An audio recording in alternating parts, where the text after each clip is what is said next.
All right, let's get this thing pointed at me. All right. Welcome, NBA fans, to my favorite part of the week, and that is Kings Court, presented to you by www.sports-kings.com. We have a great show for you today. I'm your host, Andy. With me, I have a couple of great intellectual sports minds, and that's Michael from DC Sports Kings. How you doing, Michael? You're being very, very generous today. Intellectual, yeah. No, I'm being too modest, man. It's all good. You know, it was that week off we had, and I didn't get to see your smiling faces. You know me, man. It's The time away, man. And our our other guy here today on the panel is Desmond. Desmond writes for Pass the Pill. That's a basketball branch of Sports Kings. How you doing, Desmond? I'm doing fine. I think I'm all intellectual, so I think you were spot on with that one. Absolutely. See that? You got to learn to take those compliments, Michael, when I pass them out. It's not very hey, often. I'm working on it, man. And you know what? I'm just realizing I didn't do my lower third today. Shame on me. So I'll just keep talking while I get that up. Topic of the day is going to be, one you guys have probably all had beaten into your head so much the past week or so, or at least a few days, leading up until today. And that's Phil Jackson, now taking over as the president for the New York Knicks. And, why wouldn't we talk about Phil Jackson, the Zen master, New York City, the biggest market in the world as far as basketball is concerned, and probably most sports in general. So there's a lot to talk about here with this. We can talk about Phil in general, and many players and former players and colleagues have made comments about it. So let's jump right into this, Michael. Let's get your thoughts on Phil. And I'd like to point out, like my boy Jimmy Williams from War Room Sports said the other night on our other show, Court Vision, he said Phil's essentially going to be allowed to run the New York Knicks from an iPad on the West Coast. So, Michael, you jump right into this and give us your thoughts on Phil Jackson as the new president of operations here for the New York Knicks. Well, obviously it's a glorious day in for Knicks fandom. Shout out to our boy Jason Whitney. Maybe now you'll stop flip-flopping between the Knicks and the Trailblazers. Give them a couple of years, they'll be all right. But personally for me, it was a dark day in sports being a Lakers fan for going on 15, 16 years now. But I think this was a wise decision by New York Brass. I think Phil finally got what he wanted. He always said that he never was going to go back to coaching. He wanted to be an executive. He's looking to become the second player, or the second person in NBA history to win a championship as a player, as a coach, and as an executive, joining the great Pat Riley. However, if he does this with this Knicks team, I think that'll catapult him over Pat Riley, mainly because the man has won more championships than, everybody put together. And he's won like half the championships that the entire Yankees organization has won. The man alone is half the New York Yankees. This man is obviously, arguably, the greatest coach in any sport. I think, give Knicks fans, give yourselves, a couple of years, let him build the team the way he wants it. Like we mentioned earlier, he's making the moves right now. There's going to be a GM, yes, but he is calling the shots, and I think that was the right decision. And that was kind of part of this whole deal with Phil Jackson. And even in his presser that I was watching, it kind of seemed as if Phil was a little unsure still. He spoke a lot, and a lot of the terms he used talking about having the reins of this franchise and being in control. It kind of almost seemed as if Phil's seen how this has played out with Dolan in the past. And Phil himself even looked a little sketchy, at least in my opinion. Desmond, and that's another thoughts? thing. Sorry, go ahead. Let the man speak, Michael. Hey, all right. Well, this seemed like the parade of it seemed like there was a parade in Manhattan when this guy came through. You saw the Knicks banners everywhere and stuff like that. They had like an Instagram picture where the skies were cleared. Phil Jackson is back. He's the Messiah. He is the greatest coach in sports history, in my opinion. I do agree with you, Michael. He is an intellectual. He is the greatest basketball mind of all time, other than the man that invented basketball himself. With that said, like you said, Knicks fans are going to have to give him some years. This is going to be a marathon, not a sprint. He's going to be building this team. He said Carmelo is in the picture in terms of the future. All sources are reporting that Carmelo's going after this. So we're gonna have to see what he's gonna do. If he can retain Carmelo, it's gonna make his job a little bit easier. Obviously, you want to get rid of some of the contracts that you don't need right now, like the Raymond Feltons. Want to try to unload Amari Stoudemire or get him to restructure. Raymond Felton will be unloading something. Right. let's just hope it's not hollow tip points. But with that said, I mean, you can't. I don't see anything wrong with this signing. Obviously, Dolan needed someone. He needed to make a splash to get all the negative attention away. You obviously had that protest that was coming up. There's actually probably still coming up for him by Knicks fans. The season has been trying for them. I feel like that was. I'm sorry to interrupt you. I feel like the protests were supposed to be the 19th, which would be today. Right. Is there a game tonight? I'm not sure if there's a game tonight. I will have to check for you. But it was. I know they play on the 21st. Supposed to be an Indiana game. Maybe I'm wrong. The date it was against the Pacers. It was somewhere right around now. I'm sorry. Keep going with your point, Desmond. No, and that's exactly my point. I mean, he needed to make a splash, but not only did he need to make a splash, he needed to make a splash for all the right reasons, and I believe he did so. You just can't go wrong with Phil Jackson. I mean, you talk about a man that won. We talked about his championships. He has the greatest winning percentage in the playoffs of any coach in NBA history. So when you take that into account, you take into account what he was able to build. Rumors are swirling around that Steve Kerr is going to be the next coach of the Knicks. Steve Kerr obviously played under Phil Jackson on those Bulls teams. Steve Kerr used to be a GM himself. Actually did pretty well with the Phoenix Suns. Acquired Goran Dragic, who is actually playing out of his mind this season. So with that said, I'm set on Phil Jackson. I believe it was a great move. I believe Dolan made a splash to get some positive publicity towards the Knicks, but he made it for the right reasons. And if Phil Jackson's running it from his iPad, he's running it from his iPad. You do what you got to do. Let him handle his business. Get Steve Kerr in there, because whether people like it or not, I just don't see Phil getting back on the sidelines. I think he wants to be an executive. I think he wants to do what Michael pointed out. He wants to win as an executive. He wants to build. So we'll see what happens. Absolutely. And real quick, Michael, before you get a word in, let me say a couple things, and then I'm going to let you finish this point up, because I know you're eager. You're sitting there patiently. The game is tonight, the protest game. I was right about the 19th. Sometimes in my ADHD mind, things do stick. I just looked on NBA.com. The Pacers game is, in fact, tonight at MSG. A couple quick points, and Michael, we'll let you go. For me, I feel like if you would have asked me a week ago, even knowing Phil Jackson was probably coming in, I would have told you that Carmelo Anthony is good as gone. But now it kind of seems like he's saying things that would indicate to me that he might stick around. I mean, Phil Jackson is a heavyweight champion when it comes to basketball. And I think he's the heavyweight champion. Yeah. I think you're right, Desmond, when you said he does want to do this as an exec. And as far as I've read, report-wise, it is Steve Kerr's job to lose at this point. And that works because Jackson wants to bring in a guy he can mold. And if you've seen what happened in Miami with Pat Riley and Eric Spoelstra, it's sort of one of those familiar situations where Riley kind of, at first a lot of people said Riley was either bringing in a guy, A, that he could kick out so he could take over as a coach, or B, he could kind of control. And Spoelstra is now considered one of the better coaches in the league, so maybe Phil Jackson's looking to do the same thing with a Steve Kerr, or there were a bunch of other names floating around of former players or colleagues, guys that he could, it's nice to have a familiar face. And that was what many people thought it would have been Brian Shaw. I mean, he was under Phil's wing directly, but a lot of people don't understand. There's a lot that goes on off the scenes. If Steve Kerr is ready to coach, that means he's been under Phil Jackson's wing for quite some time right now. And I mean, he's been learning from him. And you just mentioned Eric Spoelstra. Spoelstra started from the Miami Heat organization. I believe he was in charge of game tape. Yes, he was. And ever since then, he learned from Pat Riley. These guys don't come out of nowhere. They stay under those guys. And the legends like Pat Riley, like Phil Jackson, they say, you know what? This person reminds me of me when I was younger. He wants to learn. I'm going to take him under my wing, and I'm going to show him what I know.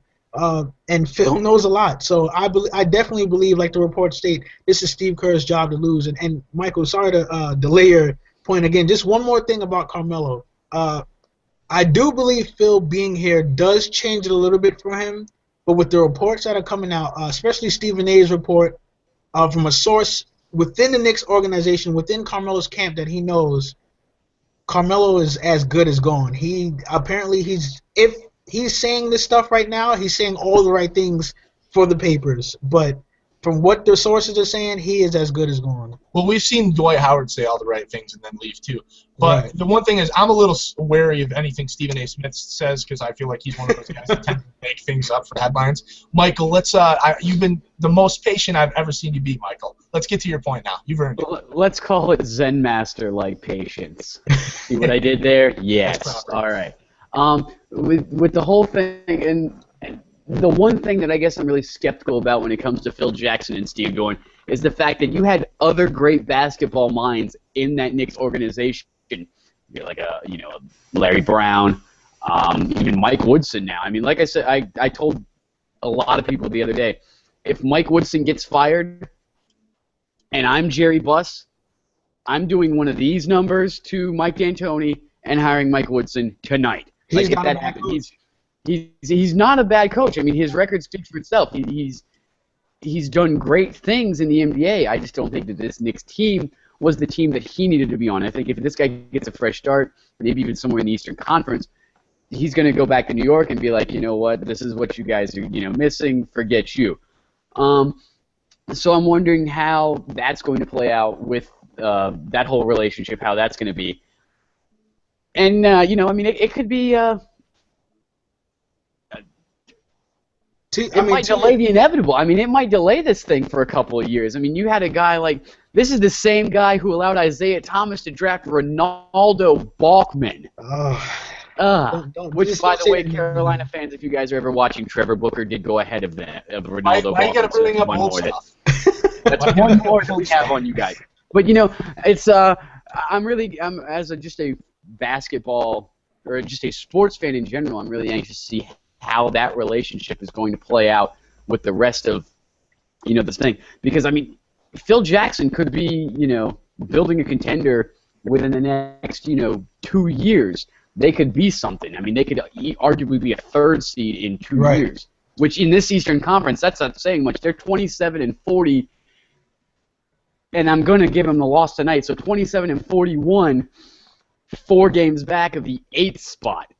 At 27-40, and I'm gonna go ahead and already put another one in the loss column since they're playing the Pacers tonight. Well, I saw a beat writer said something. A beat writer for the Lakers that said something that kind of makes sense to me, and she said this is a really good chance for Lakers fans, talking to you, Michael, to kind of move on from Phil Jackson, because while Phil Jackson sat on the sidelines not doing anything for any teams, there was always kind of that possibility that he could be back in LA in some capacity. And had Jerry Buss just waited. And now they can move along. And speaking of moving along, we're going to move along. And let's go to the next topic, because I know everybody's a little sick of Phil Jackson. We've been getting it, crammed in our ears for days. Let's go to the next topic, which is a good one too. And this is has a lot to do with Adam Silver now taking over as the sheriff of the NBA. And we're talking about moving the age of coming into the NBA to 20 years old instead of 19. What do you guys think about this? First of all, we'll go to Desmond first. Do you think it's going to happen? Like, do you think it's likely, and do you support it? This is one of those 50-50. I don't see anyone really in the middle on this one. You're either on one side or on the other.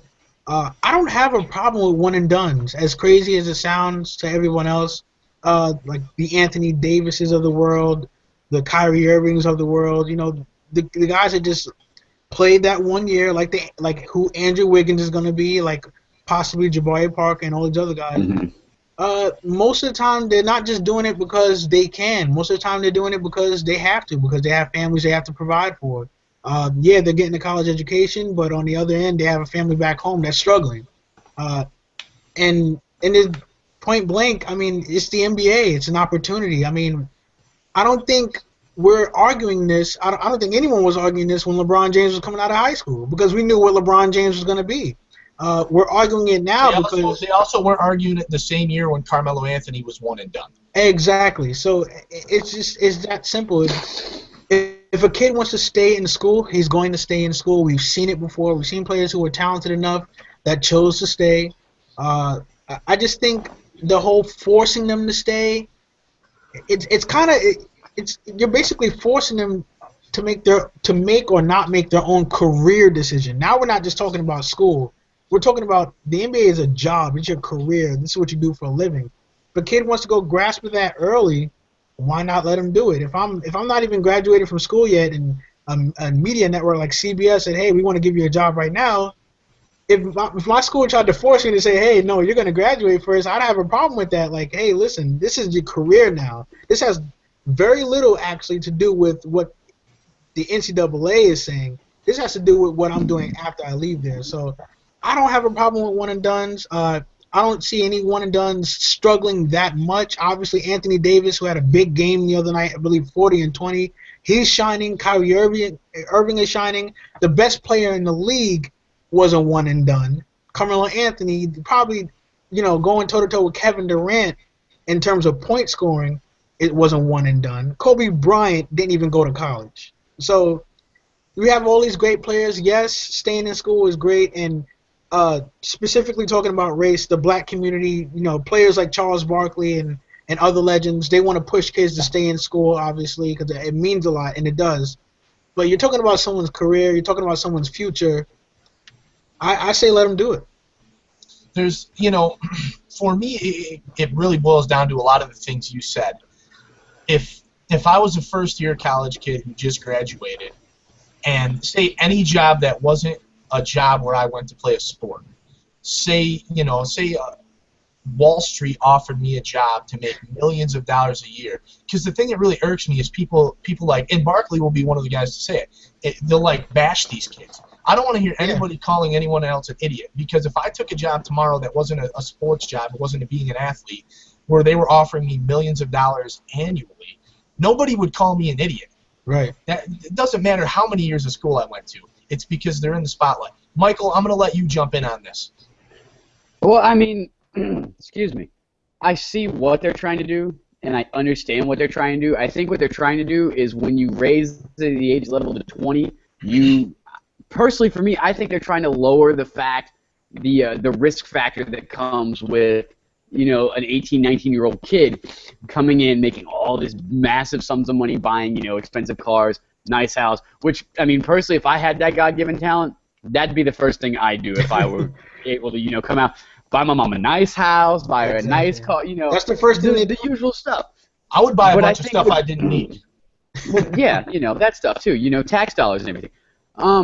But with, incidents such as my favorite, Javaris Crittenton, who we could, beat like a dead horse to death, Raymond Felton, things of that nature, and even, they look at other sports. They see a guy like a Johnny Manziel in football with his off-the-field issues.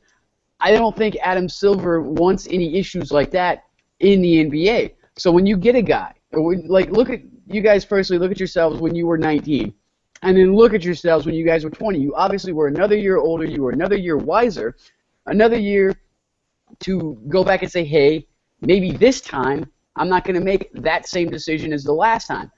And, I know Doc Rivers and the entire Clippers organization is not for this. But I think his old team, the Boston Celtics, they're really pushing for this too. But, yeah, like Desmond says, you either are for it or you're not. I'm actually okay if they make it 20.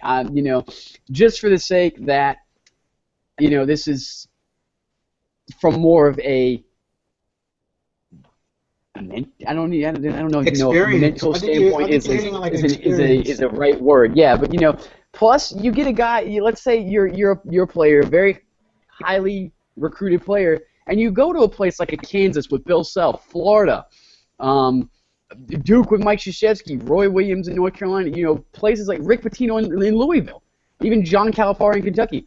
They'll be able. They're not only are they great basketball coaches, but they're mentors to people. I mean, you got players, going back now, maybe even like a Grant Hill, that still could probably say, hey, Coach K taught me so much, not only about basketball but about life. And I feel like if you did that, if you kept the age limit at 20, you'd be able to have guys like that be taught by, highly respected people, not only in college basketball, but in the sports world in general, who'd be able to, hey, if you have a guy that's going to be like, hey, here's some money off the side, don't do that, as almost like I don't want to say life coach, but, as just somebody else that'll help them out through the process. I think that could help out a lot of people.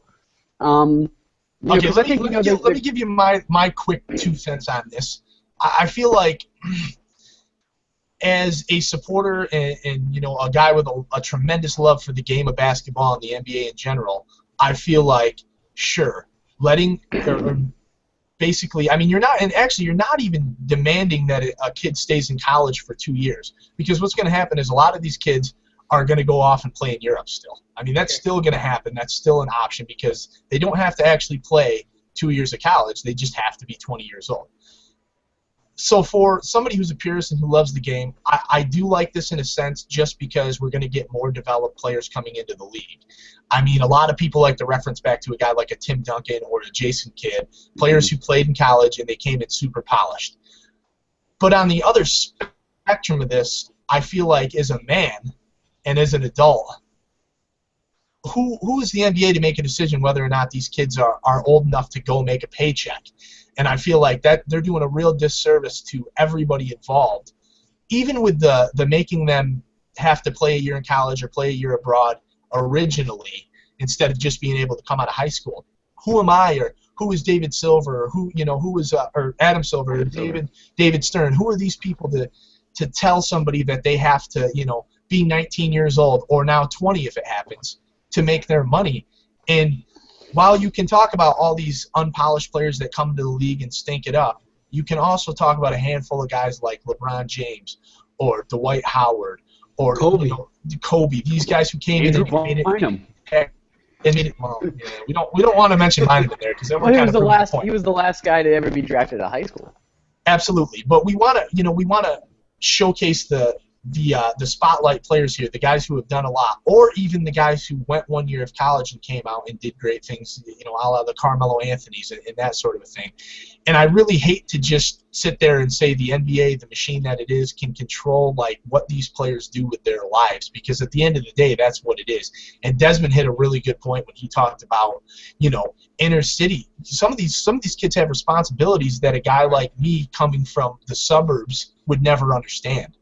I wasn't taking care of a bunch of younger siblings my whole life. I didn't feel like I had to, I had a pretty comfortable childhood. I wasn't rich, but I didn't have to, get out of the ghetto or anything like that.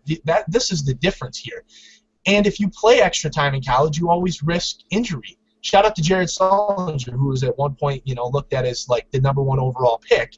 And then he dropped way down. I don't know what it was, 21, something like that. In the 20s. And that was a driving force in Kyrie Irving leaving early, because he had his knee issues. He looked at it and he said, listen, I love to play for Coach K again, but I have to make my money before I possibly get hurt again. And so he did a good job. If you look at Kyrie Irving now, he probably made the right decision, because he's always hurt. And then you talked about them playing abroad. Just one more point. You talked about them playing abroad. That's a risk again. That's a risk as well. I'd rather get hurt playing in the NBA knowing I have my money already, rather than getting hurt playing at the collegiate level or abroad knowing that, wow, my stock could go down heavily because I got hurt. And there's this thing called the D-League, the developmental league that the NBA has, where they can send their players who aren't quite ready. And many analysts and GMs, and Mark Cuban notably, said that the D-League is better than college or playing abroad. So let's jump into our last topic here, because we're kind of getting there on time. And, this is another good one. We're going to talk real quickly about the 76ers woes. I don't know what the streak is at. It was at 21. 21 still. 21, yeah. So 21, I think 26 to tie the worst. And they're going to get it if you look at their schedule. Yeah. Their schedule, I can actually pop that up for you right here. We'll start it off while I get the numbers here on their schedule, while I get the names. We'll start with you, Michael. Let's talk about how bad the Sixers are, and then we'll talk about tanking in general, because this is clearly what's happening here. Go ahead. How bad are the 76ers? I don't even know if there's egregious is probably a good one. However, I looked at the roster before the show started. There is really only one, maybe two guys that were not born anywhere between 1987 and 1994. Jason Richardson is one of them, and he's injured. So they don't really have that veteran leadership to say, hey, I've been there. I've been down, man. We're going to get through this. They don't have that guy, so they just keep losing and losing.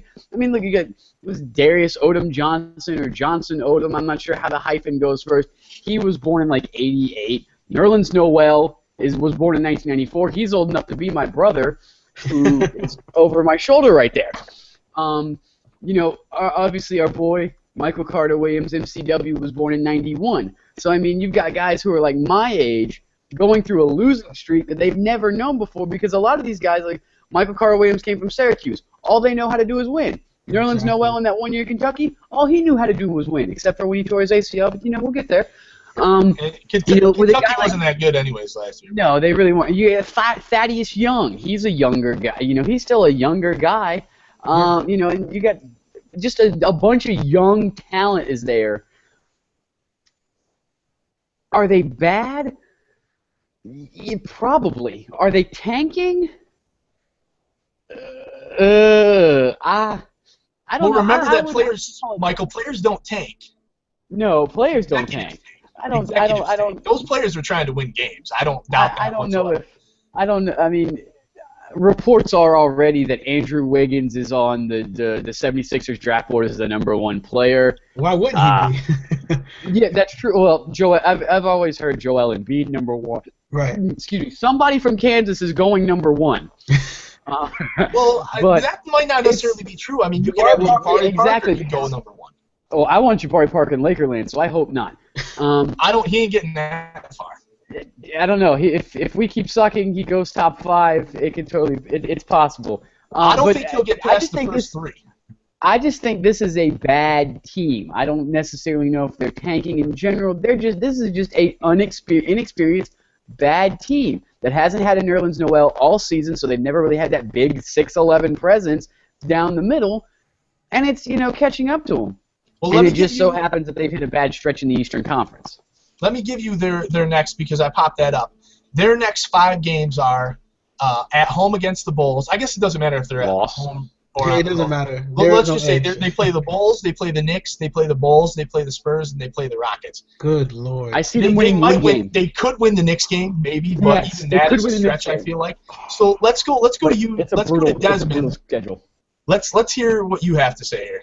Michael, that was mean, man. I feel bad for the Knicks fans watching this right now. I kind of agree with you, though. See? Looking at the 76ers, I'd have to agree with Michael. I don't think they're tanking. There wasn't much the 76ers could have done to get better at this point. They do have a relatively young team. But let's look at it. Let's look at this perspective. They've lost their last 21 and they're still not the worst team in the Eastern Conference. Milwaukee is the worst team in the Eastern Conference. They will be. They're just getting to that point where it's like they're just bad. They're just really that bad. And I don't think anyone really wants to accept that. And it partly is Philadelphia's fault, and this is why. Early in the season, they go and they trounce the defending champions, and everyone goes, wow. Look what this team can do. They can beat the Miami Heat soundly. They made them struggle. And then they do this, and it's like, we weren't expecting much, but we were expecting much better than what we're getting now. Yes. But looking at the numbers, and this is evidence of just a bad team. They're 19th in points per game. They're 12th in rebounds per game. They're 13th in assists per game. Those are above average numbers for the Eastern Conference. Especially a young team. Right, yeah. But they're 30th in points allowed. Yeah. They're a bad defensive squad with a so-so offense. Their leading scorer is Thaddeus Young with 17.8 points per game. They're bad. And he wasn't even an all-star. No, he wasn't.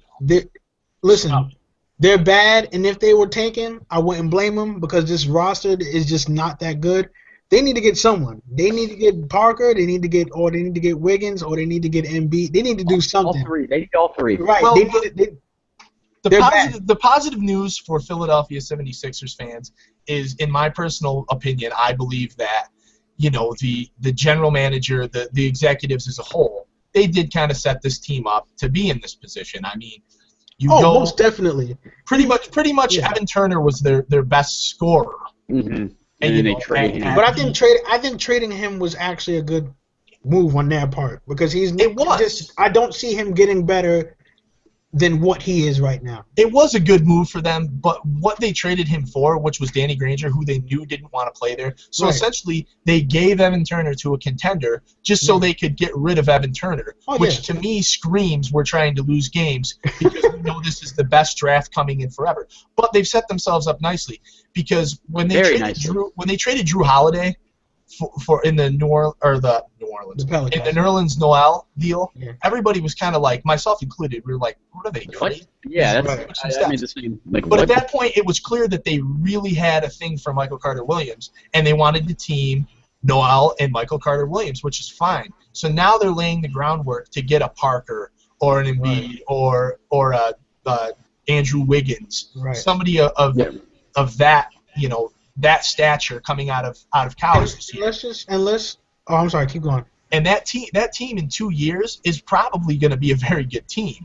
Looking at, especially with this Eastern Conference, yeah. Yeah. Absolutely. And look at the two players that we mentioned that were traded, Evan Turner, and before that, Drew Holiday. Drew Right. Holiday is actually a really, really good point guard. Mhm. But I just, looking at the young point guards up today, the Russell Westbrooks, the John Walls, the Kyrie Irvings, he's second tier in that young class. He's not going to get better than what he is.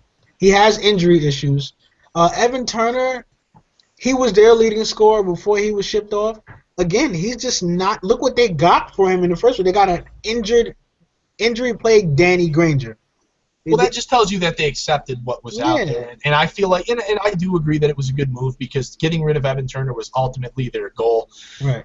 And I think this Sixers team is going to be good through the benefit of tanking because probably the three worst teams, record-wise at the end of the season, it's probably going to be, I feel like the Lakers are going to be in that mix, but I think it's going I'm to okay definitely with be, that. it's definitely going to be either the 76ers and the Bucks as the worst. Oh, yeah. And whichever one of those guys isn't the worst will probably be the second worst. Then I'm thinking you're going to probably have Orlando right there in third. Utah is in close competition And for Utah, that, too. you have LA, you're speaking of teams like that. So I feel like the 76ers, they may not get the first pick, but they're going to get a top 3 pick, no doubt in my mind. Oh, right. So, they're going to get one of those top tier guys. But we're running out of time here, guys. So, final thought. Give me your pick, Michael. Who's going to win the March Madness bracket? Well, I've been doing a lot of looking at this. I still have not filled out my official bracket. Usually I do. Now you're on the anywhere spot. between 32. I usually do about 32 a year because I always have, that one 12-5 upset or, anything of that nature. Personally, I feel like Florida's going to win it this year. They play good. They play solid defense. They can shoot. But right now, just a few teams to watch out for. Watch out for Oklahoma this year. They're going to surprise some people. Creighton, they can shoot as well. If you're going to pick Louisville, don't. Worst free throw shooting team in the tournament right now. If it comes down to a close game, I wouldn't put my money on Louisville. Sorry, Barack. I'm not going to do it. The intriguing matchup for me is going to be in the second round, New Mexico, Kansas. Kansas, I'm not calling upset alert, but it's very possible if Joel Embiid does not play. But I really like Florida in this one, although I would love to see Wichita State do All it. right, I Desmond. would love that. Who do you got taking the cake here? Well, I didn't do my bracket last year because I just felt off. This year, I felt daring. I made questionable decisions, but I actually have Duke winning it this year. I had Louisville. I had Louisville playing Duke in the Midwest to get to the Final Four. I had Duke upsetting them, carrying that momentum off. I have them beating Arizona, yes, and then I had Kansas getting there. I had them surviving without Embiid, and in the third, getting to the Final Four. He comes back, and I have Kansas getting there too. So I have a national championship of Kansas versus Duke. I don't know. I think Embiid coming back is going to do wonders for Kansas. And I don't know. I just feel like Coach K is going to get defensively. He's going to get Duke right. So, all right, and last but That's a not big least, plague right there. my pick's Florida too. I couldn't get it. I'm going to do 55 sheets probably and have 55 different winners. But Florida, at the end of the day, is the team I really look at. Which why wouldn't I? I mean, number 1 overall seed. I did pick Louisville last year. I'm kind of a sucker, I guess, for that kind of thing.